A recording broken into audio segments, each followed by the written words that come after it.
Welcome to this episode of Eureka. We are at Pune and in a National Chemical Laboratory, one of the premier institutes under CSIR. In this episode, we are going to have a very wonderful conversation with its director, Professor Ashwini Kumar Nangia. Before we continue this conversation, let's have a quick look at his brief profile. Keep watching this Eureka. The National Chemical Laboratory Pune is the premier national laboratory in chemical sciences of India. Presently, Professor Ashwini Kumar Nangia is director of this institute. He obtained his MSc in chemistry from IIT Kanpur in 1983 and was awarded the PhD degree of Yale University in 1988. Professor Nangia started his professional career from NOCIL Agrochemicals Research and Development Center, Navi Mumbai, and then joined the School of Chemistry, University of Hyderabad as lecturer in the year 1989, where he rose to position of Professor of Chemistry in the year 2001. He established his research group working on the synthesis of natural products and enzyme inhibitors and continued research in this field till about 1995. Later shifted focus to supramolecular chemistry, importantly on crystal engineering in second half of 1990s. Professor Nangia established an active research programs in emerging topics of host guest inclusion compounds, hydrogen bonding, inter-halogen interaction, polymorphism and co-crystals, and made seminal contributions over the next decade. From 2005 to current time, his research group continues to direct efforts in solid-state pharmaceutical co-crystals, polymers and eutectics with the idea of drug translation to make improved medicine. Professor Nangia has received several awards and fellowship including J.C. Bose National Fellow of DST and Fellow of the Royal Society of Chemistry, London.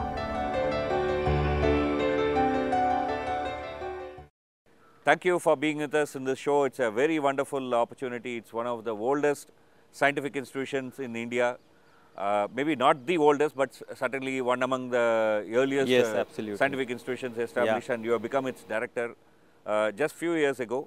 But before we get into this institute and what this work done, let me start with your specialization, which is crystals. So when I hear the word crystal, there are only two things that comes to my mind. One is sugar crystal, salt crystal, or of course the really costly one, diamond. Okay. So crystal is something that most of us would have heard of in our daily life of this kind. What is the chemistry? What is the otherwise crystal that we see, perhaps we don't see? What do you see there? See, firstly, crystals are there all over in our daily lives. Okay. You find them in salt. Crystals are there in sugar, crystals are there in minerals, crystals are there in pharmaceuticals. Okay. Crystalline forms of chocolate are very important to give the chocolates texture. Are crystal? Yes. Can you explain that? I mean, it's very interesting. See, chocolate is a soft cocoa kind of butter, which also has several crystalline forms. Okay. And only one of the many crystalline forms of chocolate has the right balance of the texture, the taste, the instant melting when it goes into your mouth and then just melts away and you enjoy the flavors, fragrances, all these. I think whenever you have a solid or a semi-solid to a liquid transformation, there is a crystal form that is important that will determine the structure, and in relation to that the properties. It could be a flavor. It could be, so you are saying that or a crystals drug. are all around us, perhaps because of we are not exposed to it. We don't know, we don't recognize that as a crystal. I think we see them, but we don't realize how important they are. Because perhaps the importance of crystals, as I said, we even see them in minerals, we see them in salt. But I think if this was not perhaps emphasized at the school level, at the time of the early training, this may be overlooked. But I think the fact remains that they are very, very important and they are all pervasive. So you also said, for example, pharmaceuticals are crystal.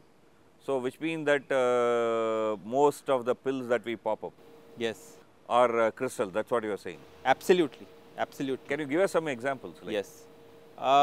almost all the drugs that we see in the market or we buy are sold either as tablets or as capsules, and anything which is a solid, as I just said, has a crystal structure, has a crystalline form, and it can have more than one crystalline form. For example, tin has 2 crystalline forms, and several other metals. Carbon has several allotropes, as you just mentioned, diamond, graphite, and so on. And these different crystal forms of drugs also have different properties. They don't not only have different structures, and that is where the pharmaceutical importance of crystallography and crystal engineering sees a direct relevance. One question. We all study 3 states of matter: solid, liquid, gases. Yes. Solids we understand as where atoms or molecules. They are close packed, they are near each other, yeah. there is strong bonding and so on. So how is a solid different from a crystal? After all, crystals are solids, right? Yes. But does all solids are crystals? Solids can be in different forms. It depends, it is determined by the internal packing arrangements. Since the bonding between the molecules in the solid state is very, very strong. It could be ionic, as in sodium chloride. It could be covalent, as in diamond. And the strong bonding, therefore, determines the crystalline nature. Along with that, there is a degree of periodicity or repetitiveness which gives the crystalline form. Solids can also be amorphous in nature, and the amorphous nature have different properties, different structures. There can also be other kinds of solids like what we call as eutectics and so on. So, different solid states, there is a gradation of structures, there is a gradation of properties, and all these are actually relevant for pharmaceuticals. That is the most, that is where all of them come together actually. In the different tablets and drugs that we have, that we consume often. Your main area is crystal engineering. Yes. So when you talk about engineering, that word can mean that you are engineering a new kind of crystal, or maybe you are engineering a crystal to grow bigger, or in large quantities, because you need it for your various uses. Correct. What does actually the crystal engineering mean? See, crystal engineering by its very definition is dealing with the design of organic solids, or to understand the connection and the correlation between the structure of the molecule, which constitutes the smallest unit in the crystal structure, and the ensemble of molecules, literally millions of molecules, which are arranged in a periodic infinite array. So, the purpose or the goal of crystal engineering is to understand this correlation, and this correlation in very simple molecules can be somewhat predictable and easy to understand. But as the complexity of the molecules grows, as they have more functional groups, they have larger number of carbon atoms or metal atoms, this connection between molecular structure and crystal structure, which is the ensemble of almost an infinite number of molecules, becomes not so straightforward. And that is really the essence of trying to understand crystal engineering, or the supramolecular ensemble behavior structurally and property wise is what we study in crystal engineering. Okay, that brings me to a kind of a question, that there is a molecule. So, molecules are made up of atom. Yes. So, when they become a molecule, they acquire certain property. Yes. So, why that property changes, or how that property changes when it becomes a crystal? After all, it should be just nothing but the same molecule property, right? Yes. Or is there a change? There is a change. As we just heard about, diamond and graphite. Diamond is hard, graphite is soft. Diamond is a 3D structure, as they say, diamonds are forever. Graphite is soft, it is, conducting and so on. There are many differences. The same thing happens at the molecular level also. Okay. Because the property of a material in the solid state is not only governed by the constituent molecules, but also more so by the interactions between these molecules. And these interactions are hydrogen bonding, different kinds of intermolecular interactions, ionic bonding, hydrophobic interactions, close packing. So all these come together to determine the structure and properties of the collection of molecules. Okay, so even if chemically we say that a particular molecule has certain property, the way we pack, Yes. the way it exists, also produces additional properties. It behaves differently. Absolutely, absolutely. Particularly the physicochemical properties, and I'll give a simple example like from sugar. The sugar we buy in the shop is crystalline sugar, and the sugar we use in baking is your powdered sugar, and let us call it amorphous sugar. Okay. So the behavior of confectionery sugar or amorphous sugar is very different from that to crystalline sugar. If you put crystalline sugar in your cake, you will feel the crunches because it will never smoothly and freely dissolve in your pastry and cake or in your icing. So you need a special kind of sugar, the amorphous confectionery sugar, for baking applications, whereas for the normal, putting in lemonade or putting in tea and coffee, we just put the crystalline sugar. So the behavior is very, very different, and so is for pharmaceuticals. That's interesting, and this is where we'll take a very short break.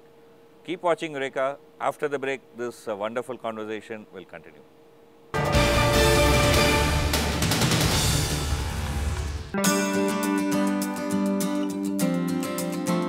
What is Panel of Vice Chairman? Panel of Vice Chairman in Rajya Sabha consists of senior MPs.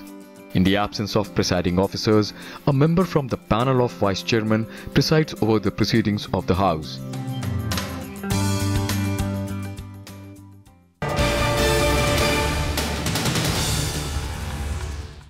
Welcome back to Eureka. We are having a very wonderful conversation with Professor Ashwini Kumar Nangia. He is the Director of National Chemical Laboratory, one of the constituent unit of CSIR Delhi, and this institute is in Pune. Before the conversation, we were talking about your interest in crystal engineering. Yes. And we were also looking at crystals are most important in pharmaceuticals. Yeah. Among other areas, yes, pharmaceuticals one of the important areas, very, very major that's your, areas. Specialization. So, how is the crystals and pharmaceuticals are interconnected? Let's say, for example, paracetamol. Is paracetamol a crystal? And if it is so, why studying that becomes important? See, paracetamol is one of the most well-known analgesic drugs, as we know. Paracetamol exists in at least 2 different crystalline forms, and depending on how deep you study, there could be a third polymorph for packing arrangement for the paracetamol molecules. So the polymorph means packing arrangement, essentially. Polymorph is exactly like packing arrangement.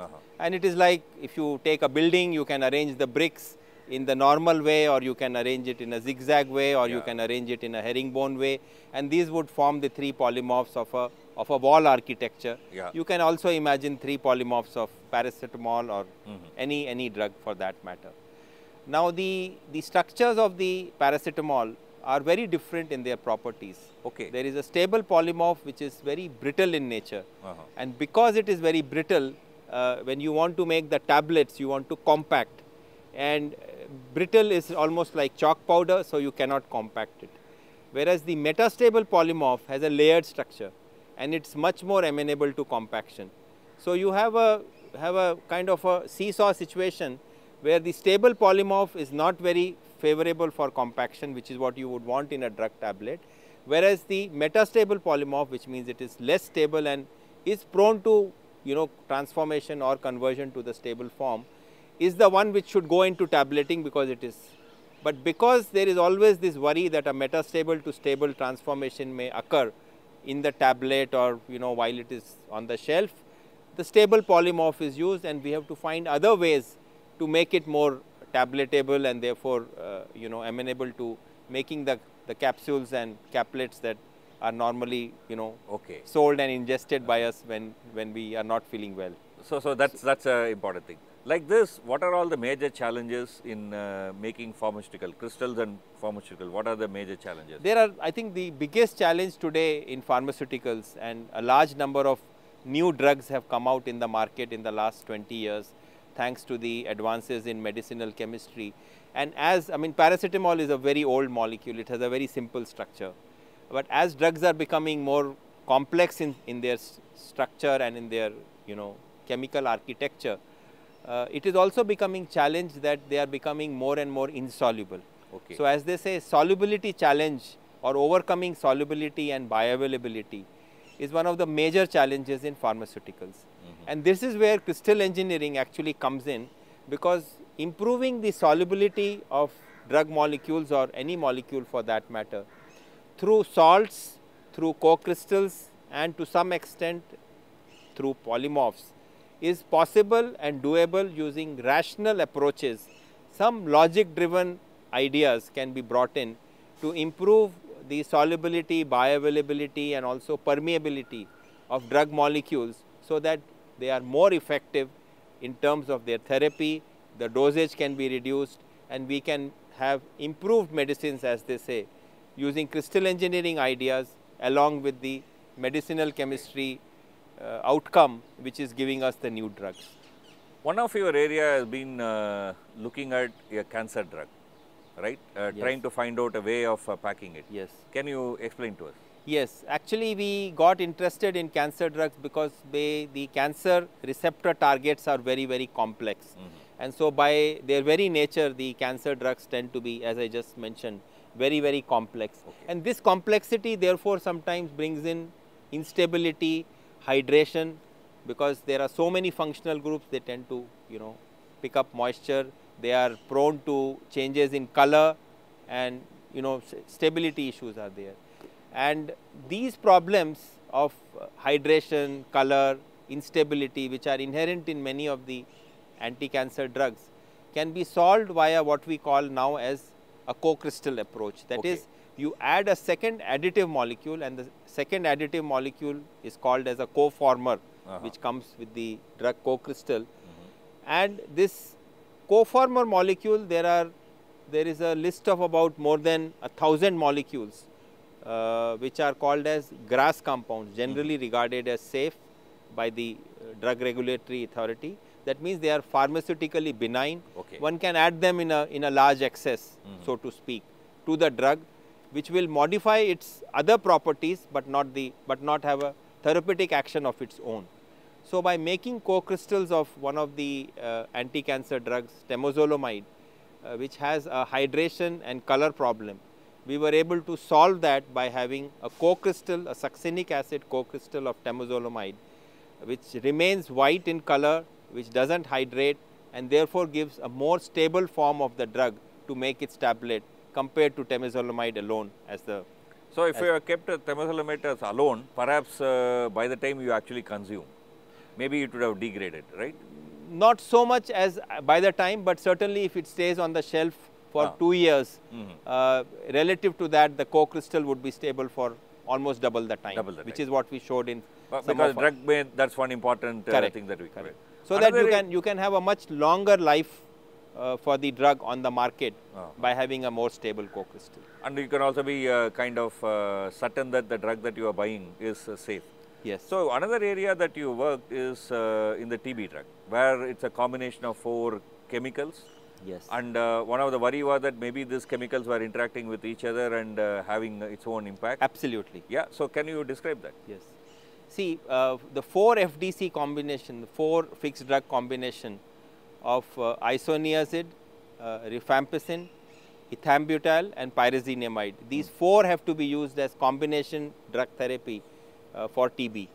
And because all of them are complex drugs and rifampicin is the most complex, there is obviously crosstalk between the molecules in the drug tablet, and they tend to basically inactivate each other or degrade each other, and the drug becomes essentially useless. So isoniazid and rifampicin, they make a reactive complex between them, thereby making an adduct which is not pharmaceutically active.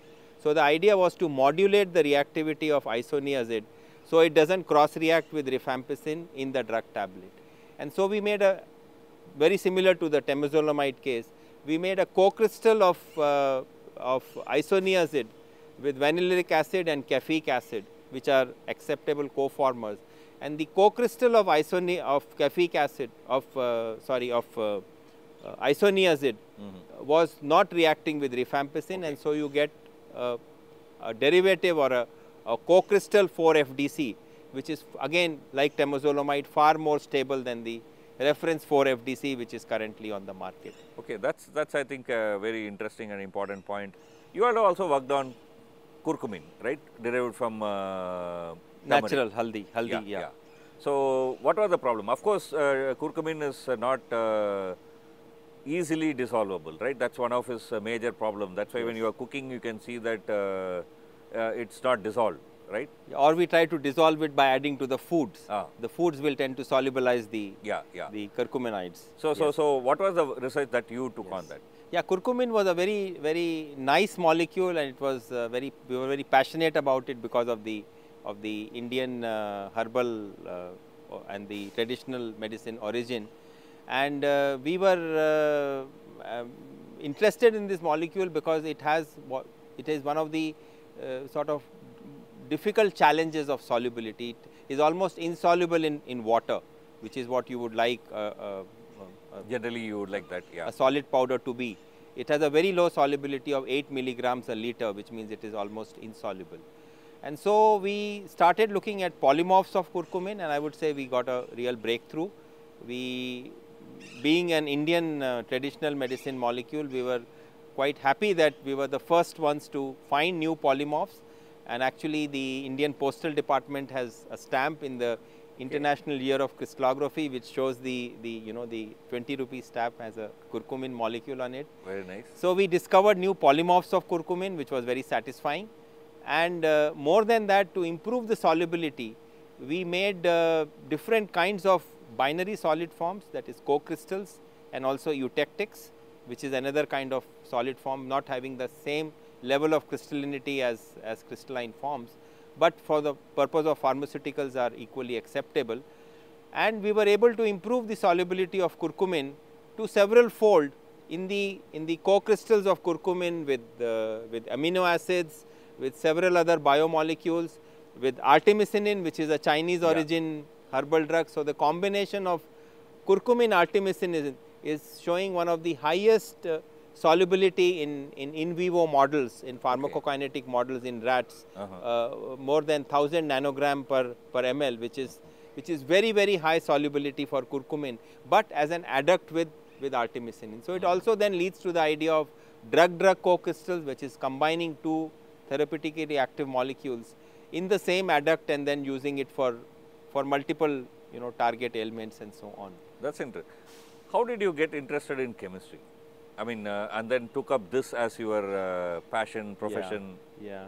I think chemistry is a subject which to a large extent, I think the chemistry teacher has a major influence on what interests you at an early age.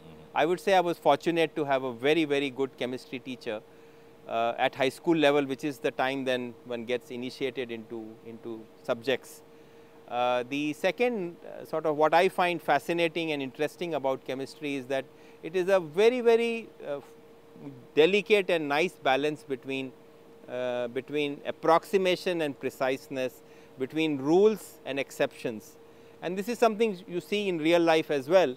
But I will quote from chemistry that you have a small set of fundamental rules like electropositivity, electronegativity, hardness, softness, hydrophilic, hydrophobic, water loving, water hating, and so on. And based on these fundamental rules, you can develop an ocean worth of chemistry, and you will still see new surprises. New surprises. In fact, it is said about Linus Pauling that with a very small subset of structures which he knew at that time, almost 40 years ago, he was able to predict the fundamental cardinal rules of bonding. And while the number of structures has grown maybe 1,000-fold compared to when he made his rules, almost none of his rules has seen a violation. And that is really the beauty of Linus Pauling, that with a very small data set, he was able to give a set of ground rules of chemistry which still continue to be textbook knowledge for all of us. Whether it is ionic bonding, covalent bonding, hydrogen bonding, electrostatics, hydrophobic, lipophilic interactions, everything is all there studied in a very small subset of model compounds. Now we have probably 1 million times more compounds and structures, but we still have the same rules. You are now heading this very important institute, National Chemical Laboratory. It's under CSIR, and this is one of the earliest institutions established in this country. Yeah. Quite obviously, when the mandate was given to this institute in those times, it was given keeping those times in mind, and times have changed. So, as a director who has taken over this institute in the recent past, what are your new vision for this institution? Firstly, I would like to thank the CSIR and the government for having confidence and faith in me in putting me in this position of leadership for National Chemical Laboratory in the year 2016. So, I have been here now about little over 3.5 years. I would say that the laboratory was started in the year 1950, and the vision or the motto of this laboratory, which is to carry out chemical science research for the good of the people, which you see at the entrance of the laboratory, the grand entrance as you come in, is as true today as it was 70 years ago. And I think we are still working in the same direction to fulfill the mission and vision and dream of the pioneering forefathers, Pandit Jawaharlal Nehru, the first director, Professor McBain, and till today the goals and objectives and the ideas of the present government, that the CSIR laboratories should serve the people, the nation, the society, the industry. I mean, industrial is a part of one of the words in CSIR, and so along with research we also do industrial. I would say that it is as true today as it was 70 years ago or 75, 77 years ago when CSIR started. Last question, I mean, you are a very passionate chemist, you love your chemistry and you also spread that love all around. But large number of people, when they hear the word chemical, the kind of emotion that comes in is fear. Because anything that is chemical, people assume is toxic, poisonous, undesirable. So, does it bother you? It certainly bothers me. Yeah, it bothers me. But I think it's like the fear of the unknown.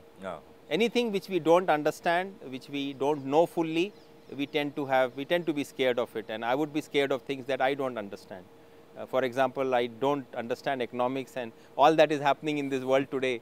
I have no way of understanding it. So, I am as ignorant about the economic changes today as somebody would be about the chemical changes that he or she would see. But I think it is in part to do with our school curriculum, which I think should give more hands-on feeling to the students in the form of having a hands-on experience, playing with chemicals, working with chemicals in the laboratory, of the classroom, at home, not difficult ones but simple ones. I think that would give a sense of familiarity. It would also give a sense that working with chemicals is exciting, it is also safe, so long as one stays. It's like cooking. If you can go wrong in cooking and you would something will either froth out or something can burn. So we still do our cooking so long as you follow the recipe of the cookbook. So in that sense, chemistry is very much like that. There is a set of chemicals, you have to mix them. You have to mix them under the right conditions, and they would give you the nice products, the materials that we use every day, and they make our life simple, they make our life enjoyable, they make our life comfortable, healthier, and so on. Very nice, very nice. This is where we need to end this conversation. One take-home message is make friends with chemicals. I think that's a very important message that he has passed on in the last part. With this, we will end this conversation. Keep watching Eureka. We will come back with another interesting conversation next week, same time. Thank you for the interactive conversation.